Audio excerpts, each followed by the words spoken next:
Olha, gente, sincero, a OnyxPath resolveu castigar a gente. Temos literalmente 3 livros, e grandes já saem em segunda edição para falarmos. Um deles a gente já falou a respeito, mas além de Sands and Monsters, Scion Dragons também já saiu para os apoiadores, o que quer dizer que Scion Mask of Mythos também não deve demorar. Isso é bom porque a gente tem mais assunto para falar, mas também é ruim porque a gente está sempre correndo contra o tempo, que não vai dar conta do recado e...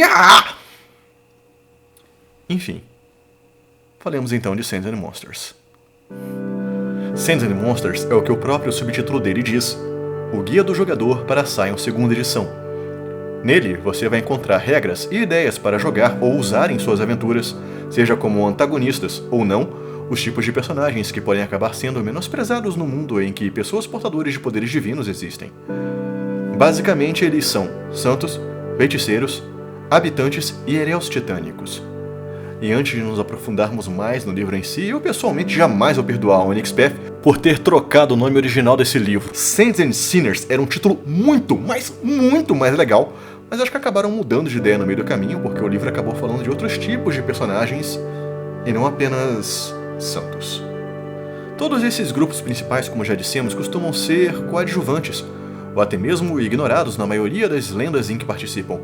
Por mais que Medea e Ariadne, por exemplo, tenham sido bastante úteis para seus respectivos heróis, elas parecem destinadas a nunca serem as protagonistas de fato das histórias em que participam. Porém, jogar com personagens que não são o centro das atenções ou alvo dos louvores pode ser exatamente aquilo que alguns jogadores procuram. E para atender essas pessoas é que esse livro em especial se destina. Sim, já há algumas informações sobre esses grupos em livros anteriores, mas aqui é que eles são abordados com a devida profundidade. O livro começa apresentando 2 novos chamados, Pastor e Estrangeiro, que podem ser usados tanto por heréus já existentes quanto pelos tipos de personagem mais detalhados nesse livro. O primeiro grupo especial abordado são os Santos, pessoas que por quaisquer circunstâncias encarnam e expressam as virtudes de algum panteão em suas naturezas. Elas não precisam necessariamente cultuar ou sequer se relacionarem com o dito panteão, o que não as impede de manifestarem poderes sobrenaturais através de suas virtudes. Elas não podem jamais possuir lenda, e sempre que precisam recorrer a ela, santos perdem o seu extremo de virtude, retornando para o ponto intermediário da pilha. Assim, isso porque santos também só podem possuir 3 estágios de virtude, ou o ponto intermediário, ou os extremos das suas virtudes. Santos tipicamente são líderes de comunidade, símbolos culturais dos valores a que se dedicam, e assim também possuem acesso a um chamado exclusivo, denominado simplesmente Santo. Seus truques permitem doar sucessos em qualquer teste em que você tenha sucesso, de modo a que outros personagens também tenham, ou ignorar feitos de escala que ajam contra você até o limite de sua virtude. Ao fim de todo o capítulo, você também tem notas e dicas de como usar esses tipos de personagens, ou como usá-los como antagonistas, em um exemplo de criação de personagem desse referido tipo. No caso do capítulo sobre santos, ainda temos um apêndice sobre profetas, que pelo menos ao meu ver não são essencialmente santos, e sim um outro tipo completamente próprio de personagem, mas que de alguma forma foi colocado aqui também. Sim, profetas são basicamente pessoas capazes de preverem o futuro, mas com diferentes intenções e meios diferentes de fazê-lo. E daí saem os seus grupos, ou destinos. Arquitetos, arautos, milagreiros e oráculos. Todos eles com truques próprios também. Sobre habitantes, a primeira dificuldade a lidar com eles é justamente o fato de não haver uma regra geral sobre eles. Qualquer criatura com considerável grau de racionalidade e inteligência pode ser chamada de habitante. Isso inclui górgonas, centauros, tengus, faros, djinns, sátiros, anões, goblins, trolls, ninfas, orsalcas, arpias, nunos e literalmente bilhões de outros tipos de criaturas com características, poderes, histórias, passados culturais e provavelmente dramas sociais totalmente diferentes entre si. Nesse sentido, a opção mais viável foi o que a OnyxPath fez: agrupá-los em grupos principais e tentar lidar com eles a partir daí. É claro, sempre haverá habitantes deixados de fora dessa lista, mas pelo menos nesse livro, habitantes com cabeças de animais, fadas, habitantes do subterrâneo, espíritos da água, alados e variantes não humanoides como centauros e esfinges são detalhados. Todos eles também são passíveis de serem ou se tornarem heréus em algum momento de suas vidas, e assim também possuem acesso às alçadas, inclusive algumas exclusivas. uma ideia que certamente pode ser expandida por você e seu grupo. Aqui temos acesso às dádivas de terra exclusivas e às alçadas Ilusões, Transformação, Vigilância e Amigo da Água, uma versão que enfatiza mais o fato de que esse habitante vem de uma espécie subaquática. Habitantes também podem ter um tipo exclusivo de legado, Toca. Também temos um extenso exemplo de como criar uma comunidade de habitantes, para auxiliar a criação de um personagem que veio dela. E como esse também é um guia do jogador, temos informações sobre conversas interessantes de se ter numa sessão 0. Que assuntos, temas e gêneros os jogadores não querem que sejam abordados, ou o que eles gostariam de ver em cena, esse tipo de coisa. Mecanismos como a carta X e o sistema de semáforo, que não foram criados aqui, mas ainda assim são uma leitura bem interessante. Feiticeiros são um povo também bastante diversificado. Primeiramente porque, virtualmente, todo povo e cultura tem uma interpretação diferente do o que é magia e como ela funciona e opera. Mas, de um modo geral, Elves costumam ter certo preconceito contra eles, e já vamos falar o porquê. Novamente, essa é uma lista incompleta de linhas de magias, mas pelo menos em questões estruturais e sobre como diferentes modos de realizar magias, o livro lista amuletos, benandante, mágica do caos, feitiçaria goética, necromancia, nidan, obeá e o onmiodo. Mecanicamente, ao se pensar em um feiticeiro, a primeira coisa é definir a sua fonte de poder: invocação, patronagem, proibição ou talismãs.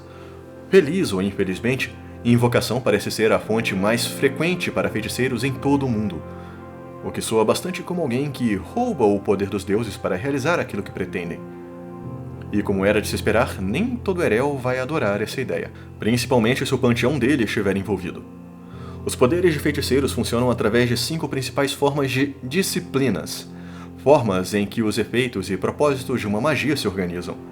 Cada disciplina possui várias técnicas, que no entendimento bem direto até podem ser definidas como feitiços propriamente ditos, que dependendo da escala e dimensões pretendidas podem demorar bastante tempo e esforço para serem conjurados, se tornando verdadeiros rituais. Encantos são o contrário, efeitos mais simples e rápidos que podem ser usados com menor esforço e complexidade. Geralmente, encantos se limitam a conceder mais uma melhoria ou complicação para determinado tipo de ação ou teste. As disciplinas se parecem bastante com as alçadas disponíveis para os Erels, de maneiras que as técnicas também se assemelham às dádivas. Disciplinas também possuem um poder inerente, da mesma forma que alçadas também possuem poderes inatos. Aprisionamentos, adivinhação, invocação, deslumbre, metamorfose são as disciplinas a que feiticeiros têm acesso apenas nesse livro. O suplemento também traz uma nova alçada, magia, que sim, também pode ser possuída até mesmo por certos Erels, que permite operar as disciplinas com maior eficiência e até mesmo reconhecer outros feiticeiros instantaneamente. O 4º capítulo do livro trata de Erels de Titãs, que não são pessoas necessariamente malignas ou adversários incircunstanciais de seus panteões. Um Erel titânico pode muito bem pensar por si só e até tentar se esforçar para usar seus poderes para causas dignas. Mas isso é mais complicado do que parece e já vamos explicar o porquê. Eles possuem acesso a 5 novos chamados: Adversário, Destruidor, Monstro, Primitivo e Tirano. Naturalmente, com truques próprios de cada um. Porém, a questão é que suas alçadas funcionam um pouco diferente das de um Erel divino. Eles sofrem de um efeito chamado Epicentro, que constantemente perturba ou provoca efeitos inesperados relacionados às suas alçadas. Isso pode acabar mais atrapalhando a sua vida do que ajudando? Claro que sim! Mas quem pediu por uma existência tranquila, não é mesmo? Erels titânicos que possuem a alçada morte, por exemplo, estreitam as barreiras entre o mundo dos vivos e os diversos submundos. Isso permite que almas e fantasmas passem de lá para cá, ou que um súbito levante de zumbis ocorra na cidade em que ele vive. Porém, esse epicentro também permite que mortos-vivos sejam mais inteligíveis, além deles jamais serem hostis a eles mesmos. Lembrando, isso está ativo todo o tempo em que o Erel existir. Os chamados titânicos também permitem acesso às mutações titânicas. Elas podem substituir truques ou dádivas desse tipo de Erel, e concedem a ele um benefício e uma maldição relacionadas a um chamado em específico. O 5º e último capítulo é sobre regras adicionais que podem tornar a criação de personagem ou o jogo em si ainda mais narrativos. O primeiro desses sistemas adicionais são vantagens físicas, sociais, mentais ou míticas, que você pode adicionar ao personagem como se fossem pontos de legados. Embora seja um livro até relativamente pequeno, Sands and Monsters acrescenta muito a tudo aquilo que já temos em Scion. E não estou falando só de quantidade de páginas. Ele traz também ótimas ideias narrativas, tramas interessantes para jogadores e mestres, e regras excelentemente polidas e legais. Muito obrigado por nos acompanhar por toda essa extensa resenha. Esperamos que tenha gostado dela da mesma maneira que nós gostamos do livro. Agradeceríamos imensamente também se você puder compartilhar esse vídeo com quem puder e nos ajudar a difundir este maravilhoso RPG. Nos diga nos comentários que outros assuntos ou títulos seriam interessantes de serem abordados e se inscreva no canal para saber se a sua sugestão foi atendida. Até a próxima. Ótimas rolagens.